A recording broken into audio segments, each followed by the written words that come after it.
Wa taharatun najsi. Wa taharatun najsi, dan suci dari najis. Jadi tadi suci dari hadas kecil ataupun besar, kemudian suci dari najis juga. Wa taharatun najsi, suci dari najis. Alladzi kang la yu'fa, kang ora bisa dimaafkan apa najis, anhu saking najis, fi saubin ing dalam pakaian, wa badanin lan badan, wa makanin lan tempat. Ada tiga. Jadi suci dari najis ini pakaian kita, badan kita, dan tempat kita melakukan sholat juga harus suci. Wa sayadhkuru lan bakal menerangkan sapa al musannifu pengarang kitab hadal akhir ing iki akhir yang suci tempatnya tadi, qoriban ing dalam penjelasan yang akan datang, pada penjelasan yang akan diterangkan berikut ini. Jadi suci badan, suci pakaian, dan suci tempat. Kalau pakaian kita najis misalnya, kita tahu najisnya ada di ujung lengan misalnya, ada di ujung lengan.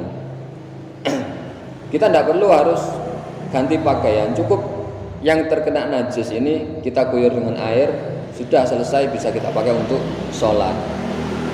Biasanya kita kalau nyuci pakaian kan, ya kalau sudah kena najis ya dicuci semuanya, biasanya kan gitu ya. Tapi sebenarnya itu tidak seperti itu. Maksudnya kalau yang terkena najis, ya bagian yang terkena najis itu saja yang disucikan, kemudian bisa dipakai untuk sholat. Kemudian suci tempat yang dipakai untuk sholat itu juga harus suci. Tempat yang dimaksud ini adalah tempat kita menempel ketika melakukan sholat. Jadi yang kita injak, yang kita pegang ketika sujud, ya ketika sujud, anggota tubuh kita kan ada yang menempel di lantai, kaki, dengkul, tangan, kemudian jidat, batuk. Nah ini kan menempel. Jadi tempat yang menempel, yang tertempeli anggota tubuh kita ini harus suci. Misalnya kita sholat kemudian ada kotoran cicak jatuh di sajadah kita, apakah sholat kita sah? Tetap sholat kita sah meskipun ada kotoran cicak di sajadah kita, dengan catatan ketika kita sujud jangan sampai menyentuh kotoran itu, meskipun di depan kita. Tapi kalau kita tidak menyentuhnya ya tidak masalah.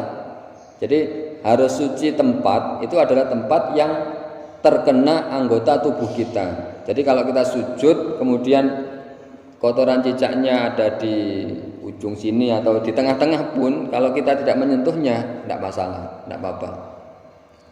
Kalau kita tengah-tengah sholat kemudian ada kotoran cicak nempel di baju, kejatuhan kotoran cicak, kemudian ya segera saja kalau nempel langsung kita goyangkan gini. Yang jelas gerakan kita jangan sampai 3 kali gerakan agar kotorannya jatuh, ya tidak apa-apa. Jadi sucinya tempat itu adalah tempat yang tertempeli oleh anggota tubuh kita. Jadi kalau ada kotoran di depan kita, yang penting kita tidak menyentuhnya, tidak menyentuh anggota tubuh kita, ya tetap dianggap tempat yang kita tempati adalah tempat yang suci.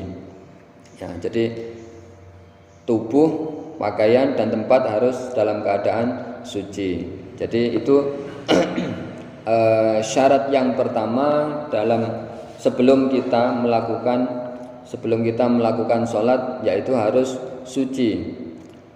Taharatul a'dha'i minal hadas wan najis. Sucinya anggota tubuh dari hadas dan najis, baik hadas kecil maupun hadas besar. Nah mungkin untuk yang kedua dan seterusnya akan kita bahas di pertemuan yang akan datang insyaallah.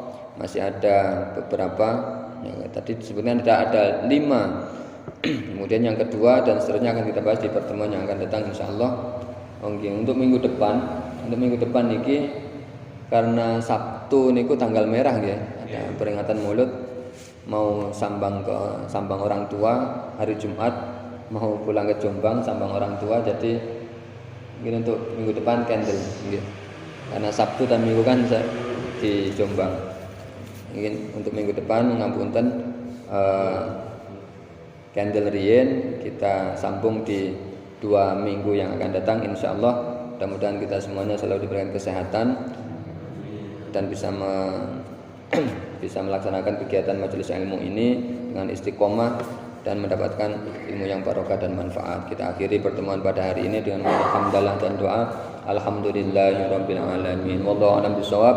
Rabbi fa'fa'na bi barakatihim wa dinal husna bi hurmatihim wa amitna fi tariqatihim wa mu'afatihim minal fitani. Rabbi fa'fa'na bi barakatihim wa dinal husna bi hurmatihim wa amitna fi tariqatihim wa mu'afatihim minal fitani. Rabbi fa'fa'na bi barakatihim wahdinal husna bi hurmatihim wa amitna fi tariqatihim wa mu'afatihim minal fitani. Bismillahirrahmanirrahim. Allahumma inni astaudi'uka ma 'allamtanihi fardudhu ilayya 'inda hajati ilayhi wa la tunsinihi ya rabbal alamin. Walhamdulillahi rabbil alamin. Terima kasih, mohon maaf. Wassalamualaikum warahmatullahi wabarakatuh.